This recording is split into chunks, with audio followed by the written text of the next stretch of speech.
ચાલો આપણે આગળ વધીએ આપણા ટોપિક તરફ. ગઈકાલે આપણે વાત કરેલી ભારતની અંદર રહેલા સાંસ્કૃતિક વારસાની.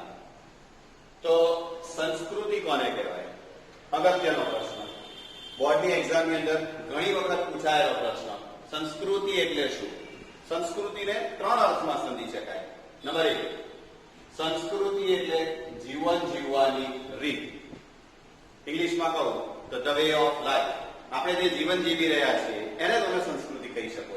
નંબર 2, સંસ્કૃતિ એટલે જનજીવનમાં આવતા પરિવર્તન, સુધારા, સામાજિક નીતિ રીતિ ઇત્યાદિ વડે ભિન્ન ભિન્ન સમાજની બને. અલગ અલગ પ્રકારના જે સમાજના સુધારા આવતા હોય છે એના દ્વારા આપણી સંસ્કૃતિનું નિર્માણ થતું હોય છે. વ્યાખ્યા માટે તમારે જો લખવું હોય તો એના માટે તમે આ લખી શકો, સંસ્કૃતિ એટલે જીવન જીવવાની રીત. બીજી વ્યાખ્યા, સંસ્કૃતિ એટલે માનવ મનનું ખેડાણ. આ ઘણી વખત નાના પ્રશ્ન તરીકે અથવા વિકલ્પના પ્રશ્ન તરીકે પૂછાતું હોય છે. નંબર 3, સંસ્કૃતિ એટલે માનવ સમાજની ટેવો, મૂલ્યો, આચાર વિચાર, ધાર્મિક પરંપરાઓ, રહેણી કરણી અને જીવનને ઉચ્ચતમ ધ્યેય તરફ લઈ જતા આદર્શોનો સરવાળો. સંસ્કૃતિને તમે 3 રીતે સમજાવી શકાય. ફરી એકવાર, સંસ્કૃતિ એટલે જીવન જીવવાની રીત, માનવી જે જીવન જીવે છે તે. નંબર 2, સંસ્કૃતિ એટલે માનવ મનનું ખેડાણ. અને નંબર 3, સંસ્કૃતિ એટલે માનવ સમાજની ટેવ, મૂલ્યો. ટેવ તો કદાચ આપણને ખ્યાલ આવે છે કે આપણી જે રોજબરોજના જીવનમાં જે ટેવો છે તે. મૂલ્યો એટલે આદર્શો કે જેના પર આધારિત આપણું આખું જીવન ચાલતું હોય છે એને મૂલ્યો કહી શકો. અંગ્રેજીમાં કહો તો વેલ્યુઝ. આચાર વિચાર, આચાર એટલે આપણું જે વર્તન છે તે. વિચાર એટલે આપણે જે દિશામાં વિચારી રહ્યા છીએ. જેવો આચાર એવો વિચાર, અથવા તો આઈડિયલી કહું તો જેવો વિચાર તેવો આચાર. આ બંને શબ્દો એકબીજા સાથે પૂરકપણે જોડાયેલા છે. ધાર્મિક પરંપરાઓ, ધર્મની જે ચાલતી આવે છે તે. રહેણી કરણી, આપણી લાઈફસ્ટાઈલ અને જીવનને ઉચ્ચતમ ધ્યેય તરફ લઈ જતા આદર્શોનો સરવાળો. ઉચ્ચતમ ધ્યેય એટલે આપણા જીવનને જે સારું બનાવનારું ધ્યેય છે એની તરફ લઈ જતા આદર્શો. આદર્શો એટલે સારી વસ્તુઓ. આ બધાનો જો તમે સરવાળો કરો તો એ જે બને એ એટલે સંસ્કૃતિ. મિત્રો, ગઈકાલે આપણી વાત થઈ ગઈ કે સંસ્કૃતિ હંમેશા ક્યાં વસે છે? તો એનો જવાબ છે નદી કિનારે. દુનિયાની કોઈ પણ સંસ્કૃતિ હંમેશા નદી કિનારે વિકસે છે અને પાંગરે છે. અને આપણી વાત થઈ ગઈ અનુસાર કે ભારતની સંસ્કૃતિ એટલે સિંધુ અને રાવી નદીના કિનારે વિકસેલી અને પાંગરેલી સંસ્કૃતિ. હડપ્પા કાળની આપણી સિંધુ ખીણની સંસ્કૃતિ. તો આ સંસ્કૃતિનો અર્થ તમે આટલી વસ્તુઓનો સમાવેશ કરી શકો. હવે જયારે વાત આપણે સંસ્કૃતિની કરતા હોય ત્યારે આપણા ચેપ્ટરનું નામ જ છે સાંસ્કૃતિક વારસો. 2 શબ્દોનો સમાવેશ થયો. 1, સંસ્કૃતિ અને 2, વારસો. વારસો એટલે શું?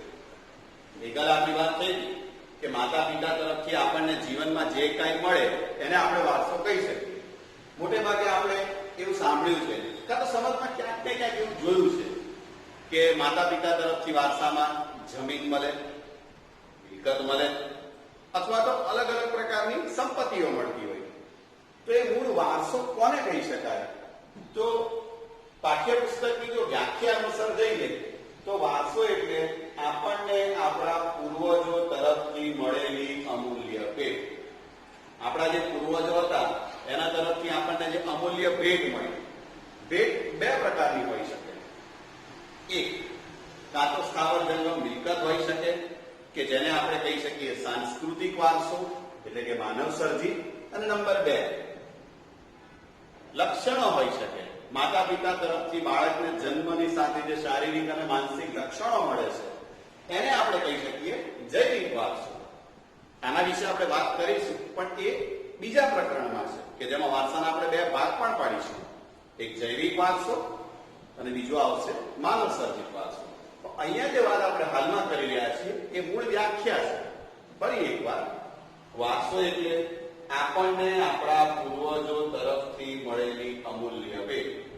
આપણા પૂર્વજો તરફથી આપણને જે પણ કઈ ભેટમાં મળ્યું છે, સારા લક્ષણો હોય, આપણા પૂર્વજો તરફથી આપણને મળેલી કોઈ વસ્તુ હોય, કોઈ મકાન હોય, અથવા તો એમના તરફથી કોઈ પણ જાતનું બુદ્ધિ ચાતુર્ય પણ આપણને જ્ઞાનમાં મળ્યું હોય તેનો સમાવેશ વારસામાં કરી શકાય.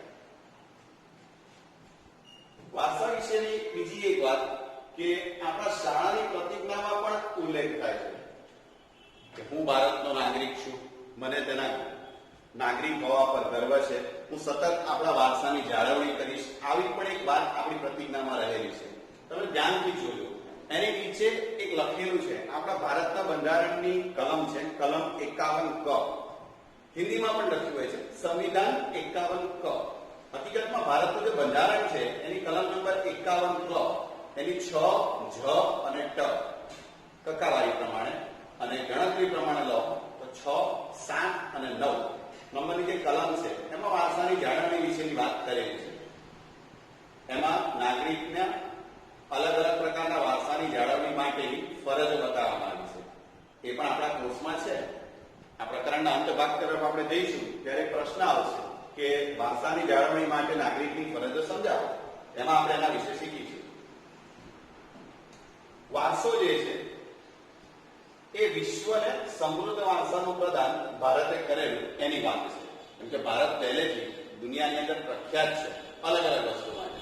સૌથી ઉપર જે આવે છે એ કદાચ ભારતે વિશ્વને સમૃદ્ધ જે વારસાનું પ્રદાન આપ્યું એ આવી શકે. હવે પ્રશ્ન એ છે કે વારસામાં શેનો સમાવેશ કરી શકાય? તો વારસાની અંદર સમાવેશ કરી શકાય ઊંચા પર્વતો. ભારતની અંદર અને આખા વિશ્વની અંદર સૌથી મોટો પર્વત હિમાલય, એ પણ આપણા વારસાનો એક ભાગ છે. બીજું નદીઓ. આપણી વાત થઈ અનુસાર કે દુનિયાની દરેક સંસ્કૃતિ નદી કિનારે વિકાસ પામે છે. નદીઓનો પણ સમાવેશ કરી શકાય અને ભારત એમ પણ નદીઓનો દેશ છે. 9માં આપણે શીખ્યા હતા કે નદીને 2 ભાગમાં વહેંચી શકાય. એક ઉત્તર ભારતની નદી, હિમાલયમાંથી નીકળતી નદી કૌશોથી, અને નંબર 2 દ્વીપકલ્પીય નદી એટલે કે દક્ષિણ ભારતમાંથી નીકળતી નદી. 2 ભાગમાં વહેંચી શકાય. પણ તમામ પ્રકારની નદીનો સમાવેશ વારસામાં થાય છે. ત્રીજું ઝરણાઓ, ચોથું સાગરો, પાંચમું લાંબો દરિયા કિનારો. તમને ખ્યાલ છે કે ભારતનો દરિયા કિનારો જો કુલ તમે કરવા જાઓ 7,500 કિલોમીટરનો દરિયા કિનારો. ક્યાંક જનરલ નોલેજની અંદર અથવા તો આગળ જતા પરીક્ષામાં પણ પૂછાય. ઘણી વખત એવું બને છે કે વિદ્યાર્થીઓ 10મા ધોરણ સુધી તો ભૂગોળ ધ્યાનમાં રહેતા હોય પણ ક્યાં આગળ કોઈ કોમ્પિટિટિવ એક્ઝામ લેવલ પર ભૂલી જતા હોય છે. તો ધ્યાનમાં રાખો, ભારતનો દરિયા કિનારો છે 7,500 કિલોમીટર અને આખા ભારતની અંદર સૌથી લાંબો દરિયા કિનારો જે રાજ્યને મળ્યો છે એ આપણું જ રાજ્ય છે, ગુજરાત. 1600 કિલોમીટર. ગુજરાતનો 1600 કિલોમીટર છે અને સૌથી ટૂંકો જે દરિયા કિનારો છે એ ગોવાનો છે, 124 કિલોમીટર. એક વધારાની જાણકારી હતી પણ આના રિલેટેડ હતી તો મેં તમારી સાથે શેર કરી. આગળ વધી તો એની સાથે આવશે વિશાળ ફળદ્રુપ મેદાનો, ખીણ પ્રદેશ અને રણ. આ તમામ વસ્તુનો સમાવેશ વારસામાં કરી શકાય. ફરી એકવાર, ઊંચા પર્વત, નદી, ઝરણા, સાગર, લાંબા દરિયા કિનારા, વિશાળ ફળદ્રુપ મેદાનો, ખીણ પ્રદેશ અને રણ, આ તમામનો સમાવેશ વારસામાં કરી શકાય. બીજો એક પ્રશ્ન આવે છે, અગત્યનો પ્રશ્ન કહી શકો કે વારસાના કોઈ પ્રકાર પાડી શકાય? તેનો જવાબ છે હા, વારસાના પણ પ્રકાર પાડી શકાય. તમે આ ધ્યાનથી નિહાળશો તો તમને દેખાશે સંસ્કૃતિ અને વારસાને મેં સાંકળેલા છે. એની પાછળનું કારણ છે આપણા ચેપ્ટરનું નામ, સાંસ્કૃતિક વારસો. વારસો હંમેશા સંસ્કૃતિ પર આધારિત છે. એટલે સંસ્કૃતિમાંથી તમે ધ્યાનથી જોશો તો વારસા તરફ એરો જઈ રહ્યો છે અને હવે વારસામાંથી તમે ધ્યાનથી જોશો તો એરો ઉપરની તરફ જઈ રહ્યો છે અને એમાં દર્શાવેલું છે વારસાના પ્રકાર. વારસાના મુખ્યત્વે 2 પ્રકાર છે. નંબર 1 પ્રાકૃતિક વારસો અને નંબર 2 સાંસ્કૃતિક વારસો. હાલમાં આપણે જે વાત કરી રહ્યા છીએ એ પ્રાકૃતિક વારસો છે. તમે પ્રાકૃતિક વારસો કહો કે કુદરતી કહો એક જ છે. ઘણી વાર અમુક વિદ્યાર્થીઓ કન્ફ્યુઝ થાય કે સર કુદરતી વારસો અને પ્રાકૃતિક અલગ લખવાનું કે એક જ લખવાનું? તેનો જવાબ એક જ છે, એ અલગ અલગ નથી. અલગ છે એ સાંસ્કૃતિક છે. એટલે તમે ધ્યાનથી જોશો તમે લખ્યું છે સાંસ્કૃતિકના બ્રેકેટમાં માનવ સર્જિત. ચોપડી જે છે આપણી એમાં માત્ર 2 પ્રકાર દર્શાવેલા છે, પ્રાકૃતિક અને સાંસ્કૃતિક. પણ તમારા ધ્યાનમાં કુદરતી અને માનવ સર્જિત લઈ જ લેવાનું છે. એનું કારણ છે ઘણી વાર જે પ્રશ્ન બનશે ને એ કુદરતી અને માનવ સર્જિત પરથી બનશે. એટલા માટે હવે પ્રાકૃતિક વારસાની વ્યાખ્યા તરફ આપણે જઈએ કે પ્રાકૃતિક વારસો કોને કહેવાય. તો પ્રાકૃતિક વારસા માટે 3 વસ્તુઓ છે કે જેની વચ્ચેના નિકટતમ એટલે નજીકના સંબંધો છે. એક પ્રકૃતિ એટલે કુદરત, નેચર. નંબર 2 પર્યાવરણ કે જે તમે નાના ધોરણમાં શીખ્યા છો તે એન્વાયરમેન્ટ જે આપણે કહીએ છીએ તે આસપાસનું આવરણ. અને ત્રીજું આપણું માનવ જીવન. ફરી એકવાર પ્રકૃતિ, પર્યાવરણ અને માનવ જીવન આ 3ની વચ્ચેના નિકટતમ એટલે કે નજીકના સંબંધોનું પરિણામ એટલે પ્રાકૃતિક વારસા. આ પ્રાકૃતિક વારસાની વ્યાખ્યા છે. હું ફરી એકવાર બોલું છું, સાંભળજો ધ્યાનથી. અને જો તમે જ્યારે પણ વિડીયો જોતા હોય તો હંમેશા સામાજિક વિજ્ઞાનના જેટલા પણ વિડીયો છે એની અંદર તમારી પાસે એક નોટ અને પેન લઈને રહેશે. અને તમારી પાસે જો પાઠ્યપુસ્તક ટેક્સ્ટબુક અવેલેબલ હોય તેને પણ હંમેશા સાથે રાખો. પેન્સિલથી હું જે મુખ્ય વાત કહું છું એને અંડરલાઈન કરતા જાઓ. વ્યાખ્યા જે કહું છું એને થોડું બ્રેકેટ બનાવતા જાઓ. અને તમારી બુકની અંદર અમુક વસ્તુઓ નોટ કરતા જાઓ કે મુખ્ય વ્યાખ્યા કઈ છે, જેથી કરી જવાબ જ્યારે તમારા તૈયાર કરવાનો થાય તો ગાઈડની મદદ વગર પણ તમે જવાબ તૈયાર કરી શકો છો. અને બોર્ડની અંદર હંમેશા પાઠ્યપુસ્તકની જે ભાષા છે એ જ ચાલે છે. ગાઈડની ભાષાને એટલું બધું પ્રાધાન્ય આપવામાં નથી આવતું. આગળ વધીએ આપણે. પ્રાકૃતિક વારસો જે છે ભારતનો એ વિશિષ્ટ અને વૈવિધ્યસભર છે. વિશિષ્ટ એટલે વિશિષ્ટતાવાળો અને વૈવિધ્યસભર એટલે અલગ અલગ પ્રકારની વિવિધતાવાળો. પ્રાકૃતિક વારસાને તમે કુદરતની ભેટ પણ કહી શકો કે જે આપણને કુદરત દ્વારા મળેલી છે તે. અને સમાવેશમાં શું થઈ શકે, તમે જે વાત કરી ઊંચા પર્વતથી લઈને રણ સુધીથી એ તમામ વસ્તુનો સમાવેશ પ્રાકૃતિક વારસામાં થાય છે. એટલે વારસામાં શેનો સમાવેશ થાય એ પ્રશ્ન આવે, અથવા તો પ્રાકૃતિક વારસામાં શું આવે એ આન્સર કોમન જ છે એ આ તમે લખી શકો. અચ્છા, એની સાથે ઉમેરો કરવો હોય તો બીજું શું આવી શકે? આટલી વસ્તુ તો છે જ, ઊંચા પર્વતથી લઈને રણ સુધીનું તો છે. એની સાથે તમે લઈ શકો તથા વૃક્ષો, વનસ્પતિ, જીવજંતુઓ, ઋતુઓ, પશુ પક્ષીઓ, પ્રાણીઓ, વૈવિધ્યપૂર્ણ ભૂમિ દ્રશ્યો, જે રચનાઓ થાય છે ભૂમિ પર એ પણ તમે લઈ શકો. અને વિવિધ પ્રકારના ખડકો અને ખનિજોનો સમાવેશ પણ થાય છે. આ તમામ વસ્તુનો સમાવેશ પ્રાકૃતિક વારસામાં થાય છે. આના પરથી એક 2 માર્કનો પ્રશ્ન પણ ઘણીવાર અલગથી પૂછાય છે કે પ્રાકૃતિક વારસામાં સમાવેશ થતી બાબતો જણાવો. તો એનો જવાબ તમે સૌપ્રથમ આ વ્યાખ્યા છે તે લખી શકો. બીજા નંબરે કુદરતની ભેટ, ત્રીજું સમાવેશ થતી બાબતો અને ચોથી અન્ય બાબતો. આટલાનો સમાવેશ કરી શકો. હવે આપણે આગળ જોઈશું પ્રાકૃતિક વારસાના જે અલગ અલગ અંગ છે એને લગતા પ્રશ્નો કેવી રીતે પૂછાય. પ્રકૃતિ સાથેનો આપણો વ્યવહાર શ્રદ્ધાપૂર્વક હોવાના ઉદાહરણ. પ્રશ્ન એક વાક્યનો ઘણીવાર પૂછાય કે પ્રકૃતિ સાથેના આપણા વ્યવહાર શ્રદ્ધાપૂર્વક હોવાના ઉદાહરણ ક્યાંથી જોવા કે જાણવા મળે છે? 2 જગ્યાએથી જોવા મળે છે. એક પંચતંત્રની વાર્તાઓ અને બીજું બૌદ્ધ ધર્મની જાતક કથાઓ. પંચતંત્રની વાર્તાઓ તમે ક્યાંક ને ક્યાંક કદાચ ઇંગ્લિશ સબ્જેક્ટ છે એમાં તમે સાંભળ્યું હશે અથવા તો તમે ક્યાંક જોયું હશે સ્ટોરીઝ ફ્રોમ પંચતંત્ર. પંચતંત્ર એટલે હકીકતમાં કાલ્પનિક વાર્તાઓ. દુનિયાનો સૌથી મોટો જે વાર્તા સંગ્રહ છે એ પંચતંત્રની વાર્તાઓ. અને બીજું આવશે બૌદ્ધ ધર્મની જાતક કથાઓ. બૌદ્ધ ધર્મના રિલેટેડ જે એમનો પવિત્ર ગ્રંથ છે ત્રિપિટક. ત્રિપિટક એટલે 3 પિટક. એની વાત આપણે કરીશું 4થા ચેપ્ટરમાં જ્યારે એના વિશે આપણે વર્ણન કરીશું. હાલમાં ધ્યાન રાખો કે 2 વસ્તુઓ છે. એક પંચતંત્રની વાર્તાઓ અને બીજું બૌદ્ધ ધર્મની જાતક કથા. આ 2માંથી આપણને જાણવા મળે છે કે પ્રકૃતિ સાથેનો આપણો વ્યવહાર શ્રદ્ધાપૂર્વકનો હોવો જોઈએ. એની સાથે ભારતના જે સંગીત છે એને 2 ભાગમાં વહેંચી શકાય. એક લોક સંગીત અને બીજું શાસ્ત્રીય સંગીત, જેને આપણે ક્લાસિકલ કહીએ છીએ. ભરતનાટ્યમ, કુચીપુડી, મણિપુરી વગેરેમાં આવી શકે. આ બંને પ્રકારના આપણા જે સંગીત છે એ પણ ઋતુઓ અને પ્રકૃતિ સાથેનો સંબંધ જોવા મળે છે. એટલે તમે ધ્યાન દીધો છો, હાલમાં ચોમાસાની મોસમ છે, તમે કદાચ સાંભળ્યું હશે મલ્હાર નામનો એક રાગ હોય છે આપણો. એ પણ એક જાતનો એક શાસ્ત્રીય અને લોકસંગીતનો જ એક ભાગ છે. તો જે પણ રાગ છે એ હંમેશા પ્રકૃતિ અને ઋતુ પર આધારિત છે. જેવી ઋતુ જેવી પ્રકૃતિ એ અનુસાર આપણું લોકસંગીત અને શાસ્ત્રીય સંગીત ઉપયોગમાં લેવાય છે. એની એની સાથે આપણા ગીત, તહેવાર, કવિતાઓ અને ચિત્રો પણ જે છે આ તમામના નિરૂપણ ઋતુ અને પ્રકૃતિ સાથેનો સંબંધ જોવા મળે છે. દિવાળી હોય, દશેરા હોય, એ પણ તમે ધ્યાન દીધો, એવું ક્યારે નહીં બને કે ભર ચોમાસે વચ્ચે દશેરા આવી જાય અને રાવણનું દહન થાય. એનું કારણ છે કે આખું જે આપણું ઋતુ ચક્ર જે છે ભારતમાં જેટલું સારી રીતે વહેંચાયેલું છે એટલું કદાચ દુનિયાના કોઈ દેશમાં નથી વહેંચાયેલું. અને આપણા તમામ પ્રકારના તહેવાર એના પર આધારિત છે. લોકગીત અને કવિતાઓ જે છે, જે કવિઓ છે, એ પણ ઋતુ અનુસાર રચનાઓ કરતા હોય.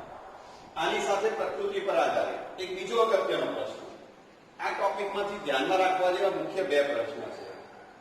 એક, આપણો વ્યવહાર શ્રદ્ધાપૂર્વક હોવાના ઉદાહરણ ક્યાંથી લઈ શકાય, તો આ બેના જવાબ હતા. અને બીજો, પ્રકૃતિ પર આધારિત કઈ કઈ વસ્તુઓનો સમાવેશ કરી શકાય. એમાં પહેલું આવે છે નિસર્ગોપચાર, એટલે કે નેચરોપેથી. કેરલામાં જે આયુર્વેદિક પદ્ધતિથી જે ઉપચાર કરવામાં આવે છે, બીજું આયુર્વેદિક છે, એ પણ આમાં લઈ શકાય. અને ત્રીજું છે યુનાની જેવી ચિકિત્સા પદ્ધતિ. ચિકિત્સા એટલે પણ અગેન એક જાતની મેડિકલના રિલેટેડ તમે પદ્ધતિ કહી શકો કે જેના દ્વારા થતી હોય. પણ આ ત્રણ જે છે એ પ્રકૃતિ પર આધારિત છે. કોઈ વ્યક્તિ બહુ જ બીમાર થઈ જાય અને જેને બચવાની લગભગ કોઈ આશાઓ બાકી ના રહે, પેરાલાઇઝ થઈ જાય, શરીર કામ ના કરતું હોય, અંતિમ ઉપાય તમે જુઓ તો એ નેચરોપેથી છે. ભારતનું સૌથી સારું ઉદાહરણ એના માટે કેરલા છે. અને કેરલામાં જે થાય છે, કેરલા કેમ કે છે એનું કારણ છે, કેરલા મોટે ભાગે પ્રકૃતિ પર આધારિત છે. ઇન્ડસ્ટ્રી અને એટલી બધી વસ્તુઓ નથી ત્યાં, પણ મુખ્યત્વે પ્રકૃતિ પર આધારિત છે. એટલે ત્રણ વસ્તુનો સમાવેશ કરી શકાય. એટલે આમાંથી આ બે પ્રશ્ન થયા. હવે હું એના પછીના ટોપિક તરફ આવું છું કે જેમાં અગત્યનો પ્રશ્ન, ઘણો અગત્યનો પ્રશ્ન પૂછાય છે, પ્રાકૃતિક વારસાના એક અંગ તરીકે ભૂમિ દ્રશ્યનો પરિચય આપો.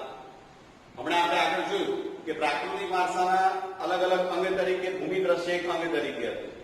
આ બે માર્કનો એક આખો જવાબ છે. અને તમે ધ્યાનથી જોશો તો અહીંયા એક લાઈન કરેલી છે. એ એટલા માટે જ છે કે તમે આ બાજુનો જે છે આ જવાબ છે. પણ જ્યારે તમે તમારી નોટમાં અથવા તો જ્યારે તમને એક્ઝામમાં પ્રશ્ન પૂછાય એનો જવાબ તમે મુદ્દા પ્રમાણે કઈ રીતે લખી શકો, તો એને ઉદાહરણ રૂપે મેં આગળ બોર્ડ પર લખેલું છે. ભૂમિ દ્રશ્યો. ભૂમિ દ્રશ્યોના શું રજૂ કરે છે, તો ભૂમિ દ્રશ્યો ભૂમિ આકાર દ્વારા સર્જન પામે છે. એક પ્રશ્ન તરીકે આવી શકે કે ભૂમિ દ્રશ્યો શેના દ્વારા નિરૂપણ થાય છે, તો ભૂમિ આકાર દ્વારા. પાછું ભૂમિ આકાર એટલે શું, તો ઉદાહરણ આપ્યું છે, હિમાલય પર્વત છે એક ભૂમિ આકાર છે. એ રીતે અરબ સાગર છે, તો અરબ સાગર આખો પાણીનો બનેલો છે, એ પાણીનું આખું એક સર્જન છે. તો એવી રીતે હિમાલય આપણો પર્વત છે એ એક ભૂમિ આકાર છે. એટલે હિમાલય પર્વતને તમે એક ભૂમિ આકાર કહી શકો. હવે આગળ શું કરવાનું છે, હિમાલય જે છે એનું મહત્વ સમજાવી દેવાનું છે. એટલે આનો જવાબ પૂર્ણ થશે. હિમાલય વિશેની વાત આપણને ખ્યાલ જ છે, સદીઓથી આપણા દેશની સરહદોની રક્ષા કરે છે, એ તો છે. પણ એની સાથે એનું પ્રાકૃતિક મહત્વ શું છે. લોકડાઉન ચાલતું હતું, હવે રામાયણ જોઈએ છે. એ રામાયણની અંદર હનુમાનજી સંજીવી જડીબુટ્ટી લેવા માટે જાય છે. પણ એ પણ તમે ધ્યાનથી જોજો કે ક્યાં જાય છે, દક્ષિણથી છેક ઉત્તરમાં જાય છે. અને ઉત્તરમાં ક્યાં, એ પણ ઉત્તરાખંડની અંદર જે હિમાલયનો ભાગ છે ત્યાં.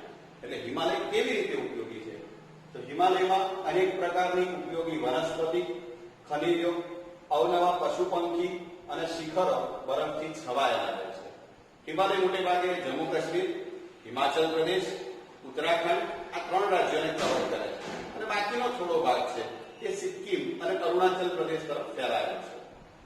હિમાલયની જ્યારે પણ વાત આવે ત્યારે મગજમાં તરત કાશ્મીર અને હિમાચલ પ્રદેશ આ બે મુખ્ય રાજ્ય આવે. પણ એની સાથે હિન્દુ ધર્મ માટે જે અત્યંત પવિત્ર ગણાય આપણા ચાર ધામ, એ પૈકીના જે છે બદ્રીનાથ, કેદારનાથ, એ પણ હિમાલયમાં જ આવેલા છે. એની વાત કરીએ, હિમાલયમાંથી મોટી નદીઓ 12 માસ પાણીથી ભરપૂર અને સમૃદ્ધ રહે છે. આના વિશે નવમામાં શીખી ચૂક્યા છે કે હિમાલયમાંથી નીકળતી નદી 12 માસ પાણીથી ભરપૂર કેમ રહે છે. પાણી બે વાર આવે, એક ચોમાસામાં ભરપૂર વરસાદ પડે છે, અને બીજું ઉનાળામાં હિમાલયનો બરફ પીગળે છે. એ તમને ખ્યાલ છે. એ સિવાય હિમાલયમાં તરાઈના જંગલો પણ આવેલા છે. તરાઈ એટલે ખીણ પ્રદેશ છે એના જંગલો. અને અંતે મેં વાત તમને કરી અનુસાર અમરનાથ, અમરનાથ જમ્મુ કાશ્મીરમાં આવેલું છે. ગેરમાન્યતા છે અમુકના મગજમાં કે અમરનાથ, બદ્રીનાથ, કેદારનાથ બધું એક જ જગ્યાએ આવેલું છે, પણ એવું નથી. અમરનાથ જમ્મુ કાશ્મીરમાં છે. પહેલગામથી એના માટેની યાત્રાની શરૂઆત થાય છે. બીજું છે બદ્રીનાથ અને ત્રીજું છે કેદારનાથ. બદ્રીનાથ અને કેદારનાથ ઉત્તરાખંડમાં આવેલા છે. ઉત્તરાખંડ અને જમ્મુ કાશ્મીરની વચ્ચે એક રાજ્ય છે હિમાચલ પ્રદેશ. એ ક્રોસ કરીને તમે જાઓ તો એ ભાગ એનો કનેક્ટ થાય છે. એટલે મુખ્યત્વે ત્રણ: અમરનાથ, બદ્રીનાથ, કેદારનાથ જેવા યાત્રાના સ્થળો અને નંદાદેવી જેવા શિખરો. નંદાદેવી છે એ પણ ઉત્તરાખંડનો જ એક ભાગ છે. તો આ પ્રશ્નનો જવાબ પૂરો છે. હવે તમે ધ્યાનથી જો કે તમારે લખવાનો કઈ રીતે છે તો તમારા મુદ્દા હું તમને બતાવી શકું. ભૂમિ દ્રશ્યો એક અંગ તરીકે દર્શાવો પ્રાકૃતિક વારસાના. તેમાં પહેલો મુદ્દો કે ભૂમિ આકાર દ્વારા સર્જન પામે છે. બીજો મુદ્દો હિમાલય પર્વત એક ભૂમિ આકાર છે. આ ત્રીજો, ચોથો, પાંચમો અને છઠ્ઠો. આ 6 મુદ્દા પ્રમાણે જો જવાબ તૈયાર કરો તો તમને સરળતાથી 2 માર્ક જે પ્રશ્ન પૂછાતો હોય છે એમાં તમે મેળવી શકો છો. પ્રાકૃતિક વારસાના અંગ તરીકે આપણે પહેલો પ્રશ્ન જોયો ભૂમિ આકાર માટેનો. હવે પ્રાકૃતિક વારસાના બીજા 3 અંગ છે કે જેના અલગ અલગ પ્રશ્નો છે. નંબર 1 નદીઓ, 2 વનસ્પતિ જીવન અને 3 વન્ય જીવન. આ 3 અલગ અલગ પ્રશ્નો છે. હમણાં આની પહેલા આપણે જોયો છે એ ભૂમિ દ્રશ્યો હતો. એ પણ પ્રશ્ન અલગ છે. પહેલા કુલ જોવા જઈએ તો પ્રાકૃતિક વારસાના 4 પ્રશ્નો થયા. ચાલો આપણે પરિચય મેળવીએ નદીઓનો. નદી વિશે આપણી વાત થઈ કે ભારતની સંસ્કૃતિ કઈ નદીને કિનારે વિકસેલી છે. તો તમારા મગજમાં હવે જવાબ ક્લિક થવો જોઈએ સિંધુ અને રાવી નદીને કિનારે. તમને જે પ્રશ્ન પૂછાય છે એ 2 રીતે પૂછાય છે. 1, પ્રાકૃતિક વારસાના અંગ તરીકે નદીઓનો પરિચય આપો, અથવા નદીને ઉપનામ આપવામાં આવ્યું છે કાં તો બહુમાન આપવામાં આવ્યું છે લોકમાતા તરીકે. તો પ્રશ્ન પૂછાય કે નદીને લોકમાતા તરીકે જાણવામાં આવે છે અથવા નદીઓને લોકમાતા તરીકેનું બહુમાન મળેલું છે. વિધાન સમજાવો. તો એનો જવાબ આવી છે. અથવા તો બની શકે કે એક વાક્યમાં એવું પણ પૂછે છે કાં તો વિકલ્પના કે લોકમાતા તરીકે કોને બહુમાન મળેલું છે. તો તમારો જવાબ આવશે નદીઓ. ચાલો આપણે એના મુદ્દા તૈયાર કરીએ. પહેલું, નદીઓ જે છે એ પ્રાચીન કાળથી પ્રાકૃતિક માર્ગ તરીકે ઉપયોગી છે. જેમ કે કોઈ પણ જગ્યાએ પહોંચવા માટે પહેલા એટલા બધા રસ્તા કે હવા વ્યવહાર નહોતો, નદીઓનો ઉપયોગ થતો. બીજું, સિંધુ અને રાવી નદીને કિનારે ભારતની સંસ્કૃતિ પાંગરી અને વિકાસ પામી. વાત થઈ આપણી અનુસાર. નદીઓ ભારતમાં જે પ્રખ્યાત છે જે મોટાભાગના તમે નામ જાણો છો: સિંધુ, ગંગા, યમુના, સરસ્વતી, નર્મદા, ગોદાવરી, કૃષ્ણા, કાવેરી. સંસ્કૃતમાં શ્લોક પણ તમે સાંભળેલો છે. આ તમામ નદીઓની ભારતના લોકજીવન પર ગાઢ અસર ઉપજાવી. તો આ તમારો પહેલો મુદ્દો બની શકે. હવે સૌથી અગત્યની વાત, જવાબ તમે જયારે તૈયાર કરો છો ત્યારે નદીનો ઉપયોગ સમજાવવાનો છે. હવે નદીનો ઉપયોગ શું થાય તો નદીમાંથી શું મળે?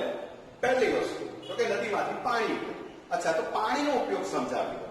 પાણીનો ઉપયોગ પીવાનું પાણી, વપરાશનું પાણી, સિંચાઈ માટે, વીજળી માટે, ખેતી માટે અને જળમાર્ગ તરીકે. આ તમે 6 જો ધ્યાનથી જુઓ તો આ તમામ જે 6 ઉપયોગ છે એ માત્ર ને માત્ર પાણી પર આધારિત છે. એટલે નદીનો પહેલો ઉપયોગ થયો પાણી માટેનો. ફરી એકવાર, પીવાનું પાણી, વપરાશનું પાણી, સિંચાઈ, વીજળી, ખેતી અને જળમાર્ગ. નદીનો બીજો ઉપયોગ છે, નદીમાંથી શું મળી આવે છે પાણીની સાથે? તો કે માટી. અચ્છા, માટીનો ઉપયોગ શું કરી શકાય?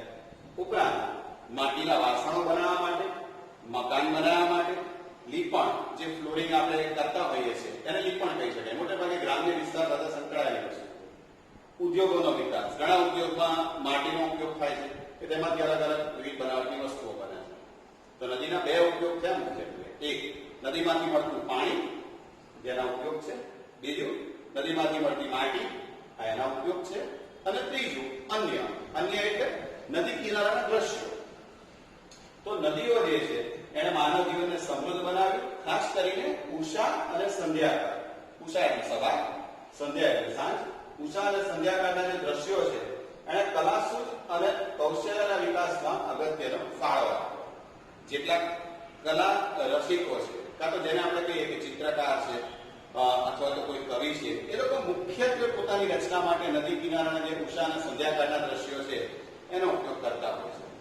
તો ઉપયોગ જે છે પાણી, માટી અને દ્રશ્યો આ ત્રણના આધારે આપણે કહી શકીએ કે નદી લોકમાતા તરીકેનું બહુમાન પામી છે, કારણ કે નદી આપણને તમામ રીતે ઉપયોગી છે. તો આ પ્રશ્ન થયો તમારો, નદીઓ લોકમાતા તરીકે શા માટે બહુમાન પામી છે એમ, અથવા તો નદીને પ્રાકૃતિક વારસાના એક અંગ તરીકે સમજાવો. તેમાં તમે મુદ્દા બનાવી શકો. ત્યાર પછી આપણે વાત કરીએ બીજું, વનસ્પતિ જીવન. વનસ્પતિ વિશે આપણે સાંભળેલું છે. આદિ સમયથી પર્યાવરણ પ્રેમી ભારતની જે પ્રજા છે એનો સાક્ષી છે આપણો વૃક્ષ પ્રેમ અને પુષ્પ પ્રેમ, અને એની સાથે છોડવા પરત્વેનો આદર. આપણે પહેલેથી પર્યાવરણ પ્રેમી તો રહ્યા જ છીએ, અને એની અંદર આપણે વૃક્ષોની પૂજા કરવામાં આવે છે. માણસ હોય, પશુઓ હોય કે પંખીઓ હોય, માણસ, પ્રાણી અને પશુ પક્ષીઓ ત્રણનો આહાર તમે મુખ્યત્વે જો તે વનસ્પતિ જીવન પર આધારિત છે. કારણ કે જો વનસ્પતિ ના હોય તો એ આહાર પૂરો થઈ ગયો. એ તમે શીખ્યા છો, વિજ્ઞાનની અંદર પોષણ કરી તમે શીખ્યા છો કે કોણ કોનો આહાર બને છે. આખી પૃથ્વી પર જે જીવસૃષ્ટિ વિકાસ પામી છે એની પાછળનું મુખ્ય પરિબળ છે ઉર્જાનું, એ સૂર્ય છે. પ્રકાશ સંશ્લેષણની ક્રિયા થાય છે, વનસ્પતિ પોતાનો ખોરાક બનાવે છે, અને એમાંથી બાકીનું જે પોષણ કરી ચાલે છે તમને ખ્યાલ છે. પણ ધ્યાનમાં રાખજો એક વાત, આ ત્રણનો આહાર વનસ્પતિ છે. બીજું, વનસ્પતિઓ જે છે એમાંથી કેટલીક એવી છે કે જે ભારતની અંદર અત્યંત પવિત્ર ગણાય છે. ખાસ કરીને ભારતમાં વડ, પીપળો, લીમડો અને તુલસી, એની પૂજા ધૂપ અને દીપ દ્વારા એની અર્ચના કરવામાં આવે છે. હવે તમે ધ્યાનથી જોશો તો તમારા પાઠ્યપુસ્તકની અંદર વડ, પીપળો અને તુલસી આપ્યું છે, લીમડો નથી આપ્યું. મેં એટલા માટે લખ્યું છે કે લીમડાની પણ પૂજા કરવામાં આવે છે, અને મુદ્દામાં તમે એનો સમાવેશ કરી શકો. અચ્છા, હવે એમાં વડની વાત કરીએ તો હાલમાં જ તમે જોયું હશે થોડા દિવસ પહેલા પૂનમ વખતે વડ સાવિત્રીનું વ્રત, કે જેમાં સ્ત્રીઓ છે કે વડનું જે વૃક્ષ હોય એને દોરો બાંધી અને એની પૂજા કરતી હોય છે પોતાના પતિદેવની લાંબા આયુષ્ય માટે. એ વડ સાવિત્રીનું વ્રત. પીપળાની મોટે ભાગે જે મહાદેવનું મંદિર હોય એમાં રોજે રોજ પૂજા થતી હોય છે. લીમડો મોટે ભાગે ચૈત્રી નવરાત્રી હોય છે, એમાં લીમડાનું જે રસ અને એનું મહત્વ છે. તુલસી તો એકમાત્ર એવો છોડ છે જે 24 કલાક ઓક્સિજન આપે છે. દરેકના ઘરમાં જો એટલી જગ્યા ના હોય તો ટેરેસ પર ગમે ત્યાં એક નાનો કુંડો મૂકીને પણ તુલસીની પૂજા થાય છે, અને ભગવાનને જે થાળ ધરાવે એમાં તુલસીનું એક પાન મુકાય છે. એટલે 4 વૃક્ષોની ભારતમાં પૂજા કરવામાં આવે છે. અહીંયા મેં ઉદાહરણ રૂપે વડ સાવિત્રીનું વ્રત લખ્યું છે. એક વાક્યમાં પૂછાય છે ઘણી વાર કે કયું વ્રત એ વનસ્પતિ પ્રેમનું ઉદાહરણ પૂરું પાડે છે, તો તમે વડ સાવિત્રીનું વ્રત દર્શાવી શકો. વનસ્પતિ જીવન જે છે એને પ્રજા જીવનને પણ સમૃદ્ધ બનાવ્યું છે. અનાજ, કઠોળ, તેલીબિયાના છોડ, ધનધાન્યથી લહેરાતા ખેતરો, આ તમામ વસ્તુ જે છે એને પ્રજા જીવનને સમૃદ્ધ બનાવ્યું છે.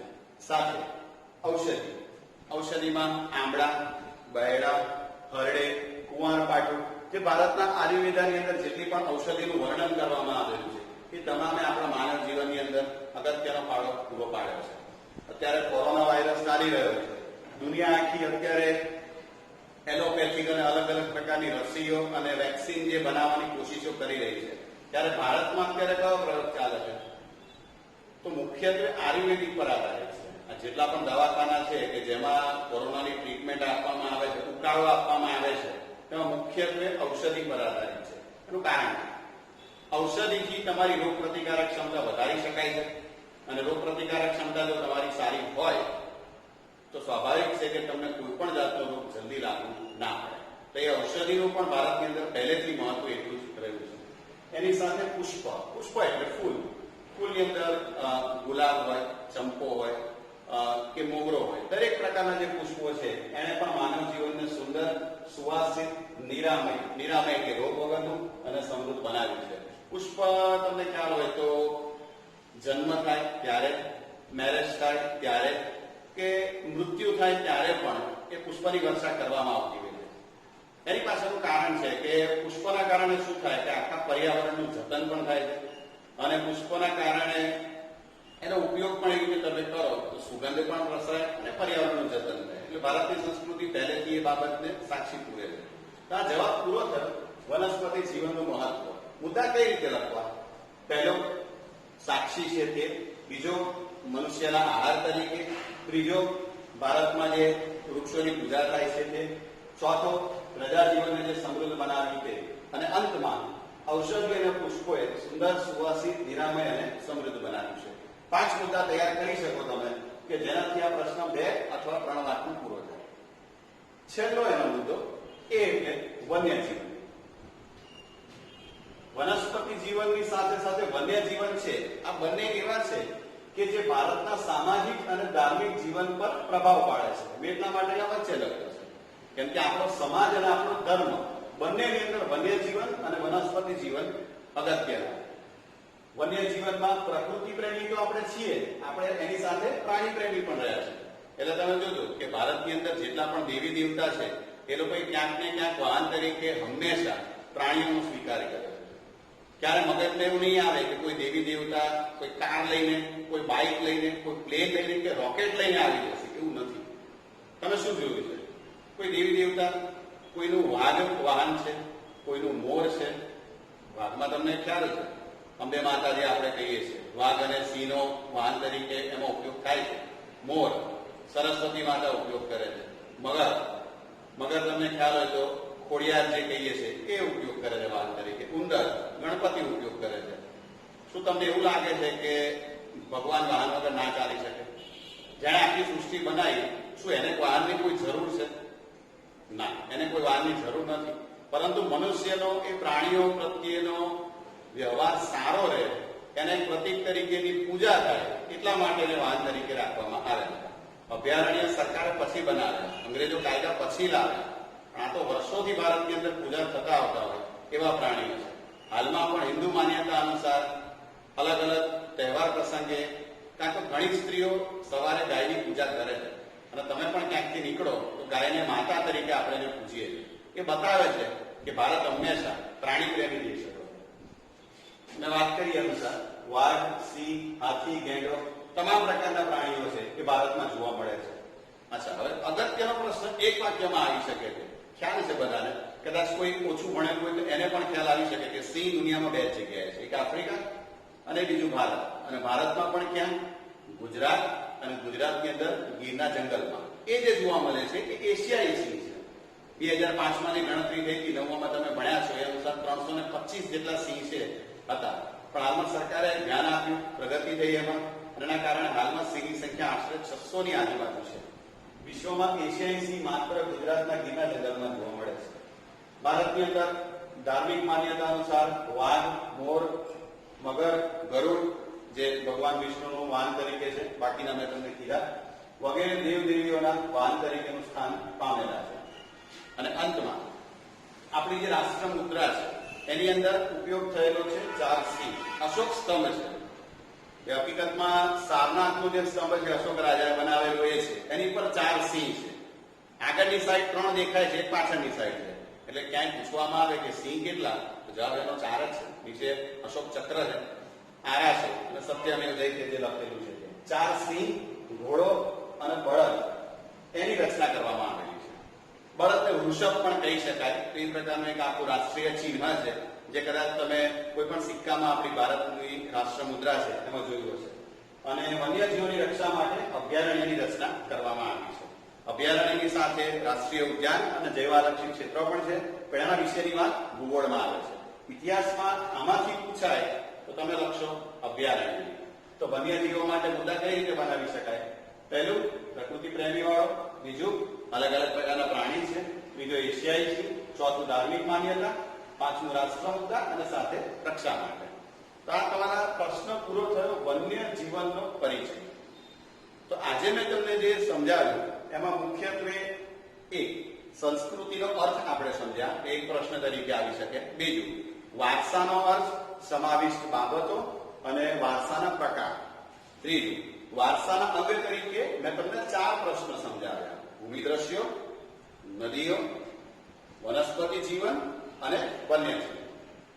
તો આ તમામ પ્રશ્નોને આ વિડીયો જોયા પછી સારી રીતે સમજવાની કોશિશ કરી. અને એની સાથે જો તમારી પાસે ટેક્સ્ટબુક હોય તો એકવાર એને વાંચી. સાથે જો કોઈ પાસે ટેક્સ્ટબુક ન હોય તો એ પણ અમારા માધ્યમ દ્વારા એક PDF ફોર્મેટમાં અમે એને મૂકી દઈશું. તો જે વિદ્યાર્થીઓ પાસે ના હોય તો એમાં પણ એ જોઈ શકે છે. બાકીનું જે છે એ હવે આવતા પીરિયડમાં આપણે ત્રીજા પીરિયડમાં જોઈશું.